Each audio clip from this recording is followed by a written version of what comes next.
My mother-in-law stood there watching my 8-year-old daughter gasping for air, her face swelling like a balloon, and she actually said, "Stop being so dramatic, Melody." 20 minutes later, when the police officer asked me one simple question at the hospital, I gave him an answer that made her collapse into a chair and start sobbing uncontrollably. But let me back up, because you need to understand who we all are and how we got to that horrifying moment. I'm Francine, 35 years old, and I work as an elementary school librarian here in Columbus, Ohio. It's the perfect job for me because I've always believed in being prepared, organized, and careful. Those qualities became even more important when my daughter Melody was diagnosed with severe nut allergies at age 3. Melody is my whole world. She's this bright, energetic kid with curly red hair that she inherited from my side of the family, and her father's brilliant, green eyes. She loves gymnastics, collects sparkly headbands, and has this infectious laugh that can light up any room. She's also brave in ways that constantly amaze me. She carries her EpiPen in her special pink backpack without complaint, knows to ask about ingredients everywhere we go, and never makes other kids feel bad when she can't share their snacks. My husband Dennis is a good man, truly. He works as a financial advisor downtown, always home by 6 for family dinner. He's the type who reads every bedtime story with different voices for each character and never misses one of Melody's gymnastics meets. But Dennis has one blind spot that's caused tension throughout our 12-year marriage: his inability to stand up to his mother, Gloria. Gloria Whitman is 62 years old and built her entire identity around being the matriarch who knows best. For 30 years, she ran a successful catering business called Gloria's Gourmet, serving elaborate meals at weddings, corporate events, and upscale parties throughout Central Ohio. She takes pride in her old-school approach to everything. She believes children today are coddled, that modern parenting creates weakness, and that food allergies are mostly psychological issues invented by overprotective parents. From the day Dennis first introduced me to her, Gloria made it clear she thought her son could have done better. I wasn't from the right neighborhood, didn't have the right pedigree, and worst of all, I had anxieties about food that she found ridiculous. When Melody was diagnosed with her allergies, Gloria's response was to roll her eyes and say, "Another one of these trendy problems. In my day, children ate what was put in front of them." The family reunion that changed everything was supposed to be a celebration. Gloria's brother Hector was flying in from Phoenix with his wife Ramona and their daughter Juniper. It was the first time in 5 years the whole extended family would be together. Gloria had called me 2 weeks before, her voice dripping with forced sweetness. "Now, Francine, I know all about Melody's little sensitivity to nuts. Don't worry your pretty little head about it. I've been cooking for hundreds of people for 3 decades. I think I can handle one child's dietary restrictions." The way she said little sensitivity should have been my first warning. The condescending pretty little head comment should have been my second. But I wanted so desperately for Melody to have normal family experiences. I wanted her to feel included, not like the kid whose mom always brought separate meals in labeled containers. Dennis had assured me it would be fine. "Mom said she understands, Francine. She's making nut-free options. Maybe this will be the chance for her to see that we're not exaggerating about Melody's condition." I remember standing in our bedroom that morning, holding Melody's EpiPen and debating whether to put it in my purse or give her the backup one for her backpack. My instinct said to bring both. That instinct saved my daughter's life. As we drove to Gloria's house that Saturday afternoon, Melody was bouncing with excitement in the back seat. "Mom, do you think Cousin Juniper will like gymnastics too? Maybe we can show her my back walkover, and Grandma said she was making her special chocolate cake just for me." My stomach tightened at that last part. Gloria had never made anything just for Melody before, but I pushed down my anxiety, not wanting to transfer my worries to my daughter. Dennis reached over and squeezed my hand, interpreting my silence correctly. "It's going to be fine," he said. "Mom promised she checked all the ingredients." If only we had known that Gloria's promise meant nothing compared to her need to prove she was right about everything. If only we had understood that her ego was more important to her than her granddaughter's safety. Life with Melody's allergies had always been a careful dance of preparation and vigilance. Every restaurant visit, every birthday party, every school event required advance planning. I'd gotten used to being that mom who brought separate snacks and checked every ingredient label twice. The other parents at Melody's school knew me as the one who sent detailed emails before class parties, who volunteered to bring the safe cupcakes, who had trained the school nurse on exactly how to use an EpiPen. Dennis understood the severity because he'd been there for Melody's first reaction when she was 3. We'd given her a cookie at a bakery, assured by the teenage worker that it was nut-free. Within minutes, our toddler's face had turned red and puffy, her breathing becoming a terrifying wheeze. That ambulance ride changed everything. Dennis held her tiny hand while I screamed at the paramedics to drive faster. He saw what anaphylaxis really meant, and from that day forward, he became as vigilant as I was. But Gloria had never witnessed it. She lived in her own universe where her 30 years of catering experience made her an expert on everything food-related. She ran Gloria's Gourmet with an iron fist and old-fashioned principles. No gluten-free options unless specifically paid for in advance. No substitutions, no special accommodations without an upcharge. She prided herself on her no-nonsense approach to food and life. Back in my day, kids ate everything and were grateful, she'd say whenever I'd politely decline her homemade treats for Melody. All these allergies suddenly appearing out of nowhere. Very convenient for picky eaters, don't you think? The comments were constant. At Dennis's birthday dinner, I made peanut butter pie, it's Dennis's favorite. Such a shame Melody can't have any, or can't she? At Christmas, these almond cookies are a family tradition going back 60 years. Surely a tiny bite wouldn't hurt. At Easter, I hid special candy for all the grandkids. Oh wait, Melody probably can't have any of it. How unfortunate. Each comment was delivered with a small smile that never reached her eyes, a tone that suggested I was the problem, not the allergies. Dennis would occasionally mumble, "Mom, please," but never with any real conviction. He'd been trained for 37 years to avoid confrontation with Gloria Whitman. The family reunion was scheduled for the last Saturday in September. Gloria had called me 2 weeks prior, which was unusual since she typically communicated through Dennis. Her voice had been particularly cheerful, which immediately put me on edge. "Francine, dear, I want to make sure everything is perfect for when Hector visits. I know about Melody's dietary restrictions, and I want you to know I'm taking them seriously. I've already planned a completely nut-free menu. You can relax and enjoy yourself for once." I wanted to believe her. God, how I wanted to believe that my mother-in-law was finally accepting Melody's condition as real. "That's very thoughtful, Gloria. If you need any brand recommendations for nut-free alternatives, I have a whole list." "That won't be necessary," she'd replied curtly. "I've been cooking professionally since before you were born. I think I can manage to avoid nuts." The morning of the reunion, I went through my usual routine. I packed Melody's emergency kit with 2 EpiPens, Benadryl, and her medical information card. I put one EpiPen in my purse, another in Melody's pink backpack with the unicorn keychain.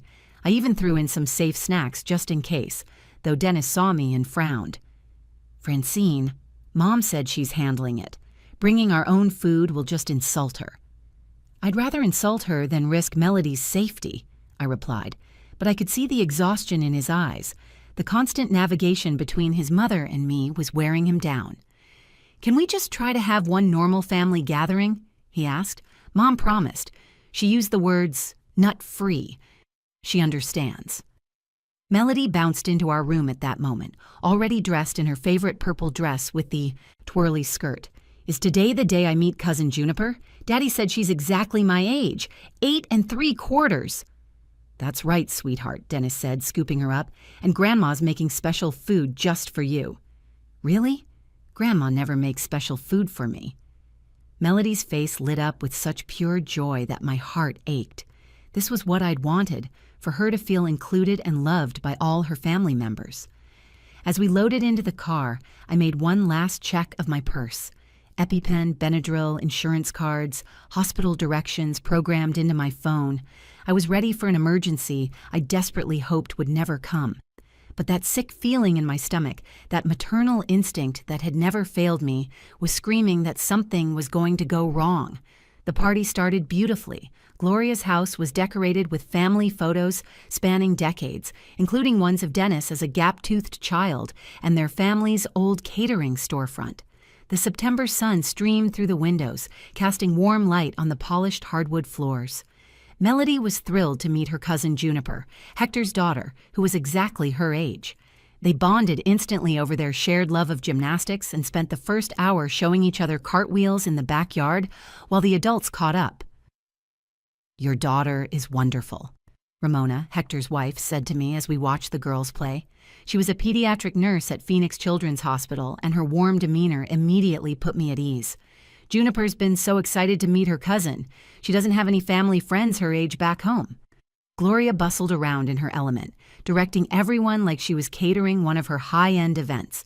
She'd prepared an impressive spread: herb-roasted chicken, garlic mashed potatoes, green beans with bacon, her famous honey-glazed carrots, and fresh rolls.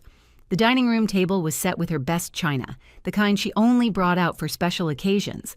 During dinner, I stayed vigilant. I checked each dish Melody reached for, quietly confirming with Dennis what was in everything.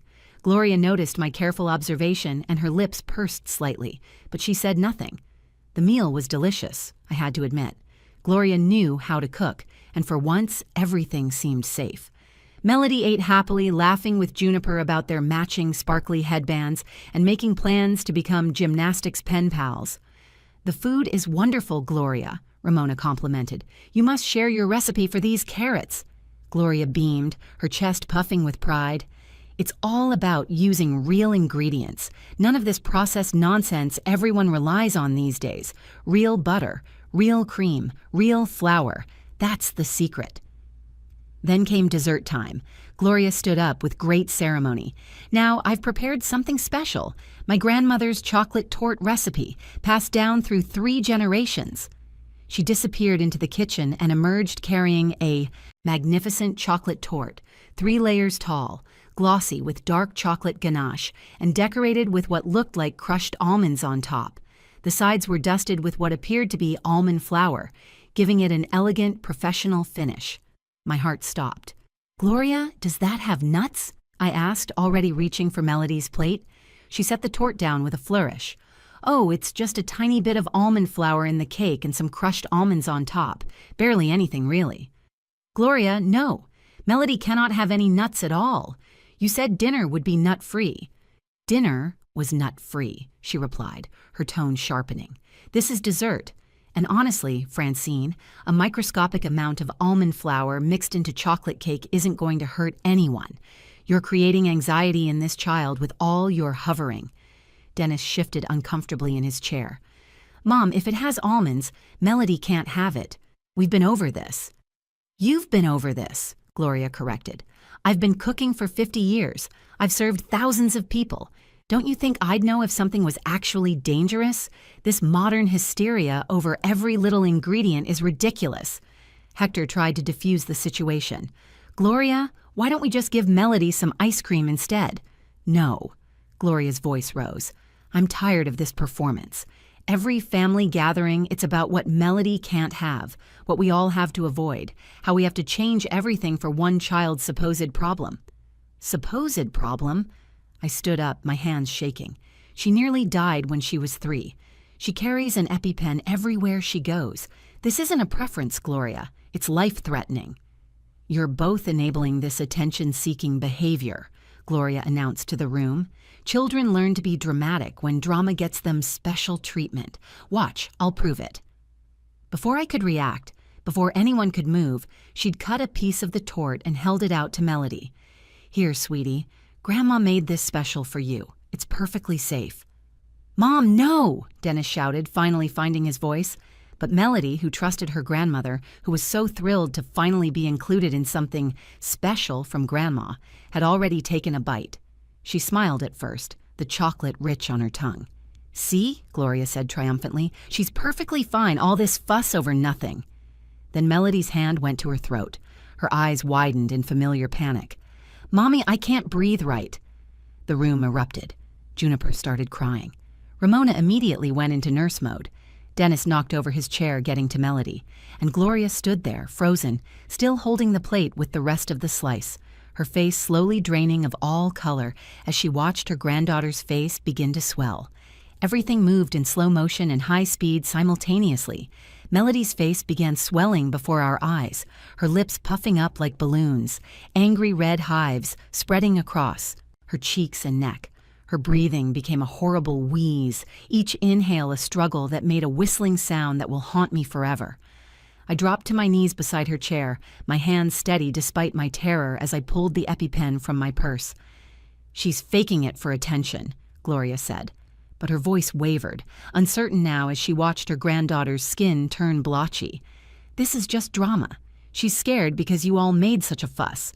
Gloria, get out of my way!" I'd never screamed at her before, but she was standing between me and a clear space on the floor where I needed to lay Melody down.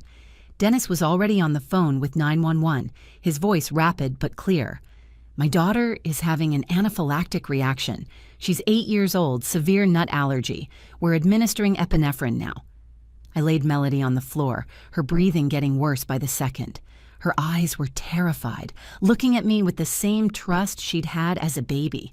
I pulled off the EpiPen cap, my hands remembering the motion I'd practiced hundreds of times on training devices. "This is going to hurt for just a second, baby. You're going to be okay." I jammed the needle into her outer thigh, holding it for the full count of 10 while she cried out. 1 Mississippi, 2 Mississippi, 3 Mississippi. I counted aloud, keeping my voice steady for her, even as my heart was shattering. Ramona immediately took over, dropping to her knees beside us with the professional efficiency of someone who'd handled medical emergencies before. She checked Melody's pulse, timing it on her watch. "Pulse is rapid but strong. Dennis, tell them we administered 1 dose of epinephrine at 4:47 p.m. She needs immediate transport." "But I only gave her a tiny piece," Gloria whispered from somewhere behind us. She kept repeating it like a mantra. "Just a tiny piece. It was barely anything." Hector had moved Juniper to the other room, shielding her from the scene, but we could hear the little girl crying, calling for her cousin. The sound broke my heart even more, because Melody couldn't answer. She was focused entirely on breathing, each breath a monumental effort. "You were told she was allergic." I couldn't look at Gloria. I kept my eyes on Melody's face, watching for any improvement from the EpiPen. "You were told explicitly. You promised the food would be safe." "Francine, keep talking to her," Ramona instructed. "Melody, sweetie, look at your mom. Keep your eyes on your mom." "I'm right here, baby," I said, stroking her hair back from her sweaty forehead. "The medicine is working. The ambulance is coming. Remember how we practiced? Deep breaths as deep as you can." But the EpiPen wasn't enough. I could see it wasn't enough. Her breathing was still labored. The swelling wasn't going down. I reached for my backup EpiPen in Melody's backpack. "She needs a second dose," Ramona confirmed, reading my mind. "It's been 3 minutes. Go ahead." Gloria tried to come closer. "Let me help. I can help. I know first aid from my catering certification." "Mom, stop." Dennis's voice was ice cold, something I'd never heard from him before. "You've done enough. Stay back." I administered the second EpiPen, this time in her other thigh. Melody was barely conscious now, her eyes fluttering. "Stay with me, baby. Stay with Mommy." The ambulance arrived in 6 minutes that felt like 6 hours. The paramedics burst through the door with their equipment, immediately taking over. One of them, a young woman with kind eyes, gently moved me aside. "You did everything right, Mom. We've got her now." They worked with terrifying efficiency, setting up an IV, administering more medications, placing an oxygen mask over Melody's swollen face. The lead paramedic called out readings to his partner, who relayed them to the hospital. Terms like severe anaphylaxis and multiple epinephrine doses and prepare pediatric ICU floated over my head. As they loaded Melody onto the stretcher, she reached for me with one small hand. Her voice was barely a whisper through the mask. "Mommy, am I going to die?" "No, baby, you're going to be fine. The doctors will help you. Mommy's coming with you." I climbed into the ambulance beside her, not even looking back at the house. Gloria tried to get in the ambulance with us, pushing past Dennis. "I'm her grandmother. I should be there. I need to explain to the doctors that it was just a tiny amount." Dennis caught her arm, and for the first time in 12 years of marriage, I saw him look at his mother with genuine anger. "We'll call you from the hospital." The ambulance doors slammed shut, and we raced toward the hospital, sirens wailing. At the hospital, Melody stabilized after additional treatment. The emergency room team worked with practiced precision, pushing more epinephrine, steroids, and antihistamines through her IV. I held her hand the entire time, watching the monitors as her oxygen levels slowly climbed back toward normal. After 2 hours that felt like days, Dr. Winters, a stern woman with steel gray hair pulled into a tight bun, finally told us Melody was out of immediate danger. "She's lucky," Dr. Winters said, reviewing Melody's chart with a frown. "Another 5 minutes and we might have lost her. The dual EpiPen administration at home saved her life." She looked up at me over her reading glasses. "Who gave her nuts knowing she was allergic?" "My mother-in-law," I said quietly. She knew about the allergy but didn't believe it was real. Dr. Winters' expression darkened. "I see this too often. Family members who think they know better than medical professionals." She made notes in the chart. "Hospital protocol requires us to report severe allergic reactions in children when negligence might be involved. An officer will need to speak with you." 20 minutes later, Officer Bradley arrived. He was younger than I expected, maybe early 30s, with a gentle demeanor that seemed at odds with his uniform. He pulled up a chair beside Melody's bed where she was now sleeping, exhausted from the ordeal. "Ma'am, I need to understand what happened," he said, pulling out a small notebook. "Your daughter's medical records show multiple documented severe allergic reactions. This wasn't her first episode?" "No," I explained. "She was diagnosed at age 3. We've had 2 other reactions, both from accidental cross-contamination. We carry EpiPens everywhere. Everyone in our family knows about her allergy." "And who was aware of her allergy at this gathering today?" "Everyone," I said, my voice growing stronger. "I told everyone multiple times. My mother-in-law Gloria knew. She specifically told me 2 weeks ago that she would make nut-free food." Dennis sat in the corner, his head in his hands. He hadn't said much since we arrived, but I could see the weight of guilt crushing him. He should have stood up to his mother years ago. We both knew it. "And who gave her the food containing nuts?" Officer Bradley continued. "That's when Gloria arrived at the hospital. Dennis had finally called her after Melody was stable. She stood in the doorway, her usually perfect hair disheveled, her makeup smeared from crying. She still wore her hostess apron with Gloria's Gourmet embroidered on it. "My mother-in-law, Gloria Whitman," I said clearly, meeting her eyes across the room. "She was told multiple times about the severity. She said Melody was faking it for attention. She deliberately gave her cake with almonds to prove we were being overdramatic." Officer Bradley turned to Gloria. "Ma'am, is this accurate?" Gloria's face went completely white. She gripped the doorframe for support. "I didn't think it was real. I mean, I've been around children all my life with my catering business. These allergies are so overblown these days. Everyone claims to have an allergy to something. Ma'am, deliberately giving a child a known allergen after being warned could be considered assault," Officer Bradley said, his voice remaining professional but firm. "In cases where severe harm results, it could even be considered attempted manslaughter if the intent was to cause harm or if there was reckless disregard for the child's safety." "What?" Gloria collapsed into a chair that Dennis quickly pushed behind her. "I would never hurt my granddaughter. I love Melody. I just thought they were exaggerating." "Ignorance after explicit warnings isn't a defense," Officer Bradley explained. "You were informed of a life-threatening medical condition and chose to ignore it. That's reckless endangerment at minimum." He turned back to me. "The family will need to decide if they want to press charges. The hospital's report will be filed regardless, but criminal charges would be your decision." Gloria began sobbing uncontrollably. "Dennis, please. You know I didn't mean for this to happen. I just thought you were all being too careful. I wanted to show you it. Wasn't that serious? I wanted to prove that you were worrying over nothing." Dennis finally looked at his mother, and his face was a mixture of rage and devastation. "You wanted to prove you were right. That was more important than my daughter's safety. Mom, you could have killed her. Do you understand that? You could have killed my daughter because you thought you knew better than her parents and her doctors." The case would likely result in a conviction, Officer Bradley added quietly. There are witnesses, medical records, and clear evidence of prior warning.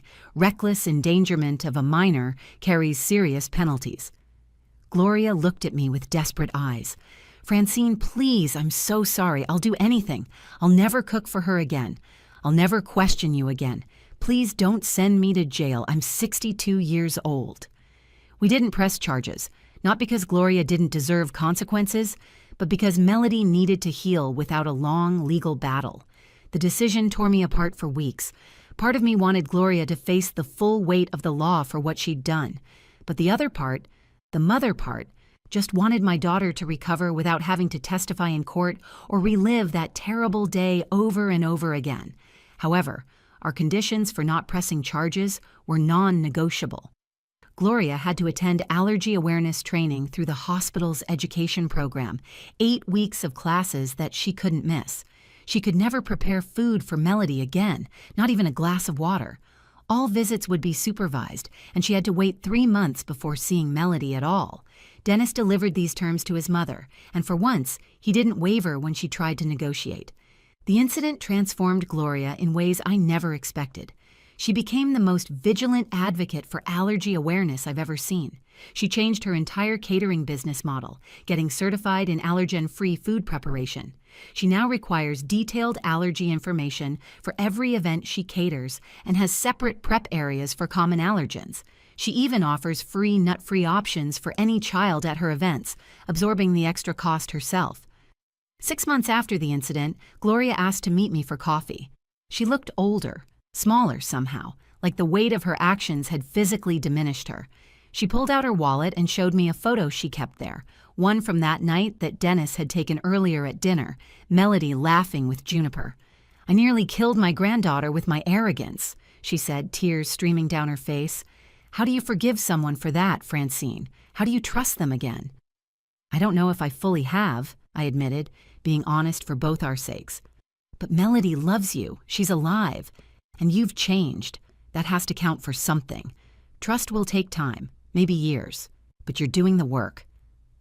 Melody, resilient as children are, recovered completely.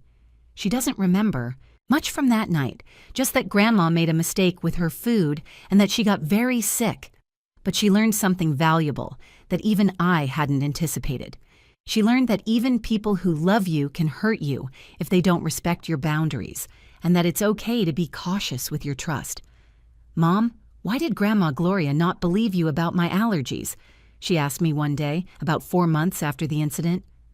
"Sometimes adults think they know everything because they've lived a long time," I explained.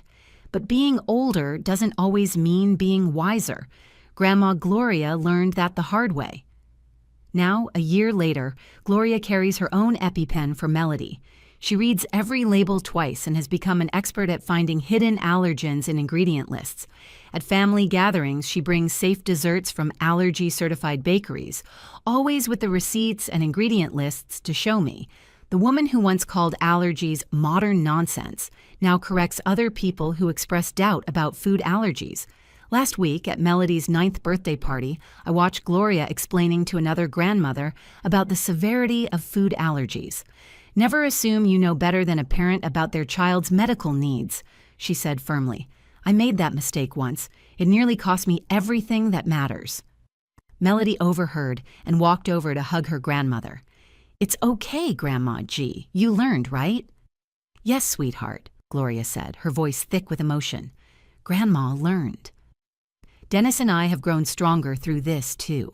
He finally understood that keeping the peace with his mother wasn't worth risking our daughter's life. He's become my fiercest advocate now, shutting down anyone who questions Melody's allergies with a firmness that would have shocked his younger self. "My mother nearly killed my daughter because she thought she knew better," he tells people who make dismissive comments about allergies. "Take it seriously or stay away from us." The thing about almost losing someone is that it clarifies everything. Gloria almost lost her granddaughter and her son. Dennis almost lost his daughter. I almost lost my entire world. And Melody? She almost lost her life because an adult who should have protected her decided her ego was more important than safety. But we survived. We're different now, all of us, marked by that terrible Saturday in September.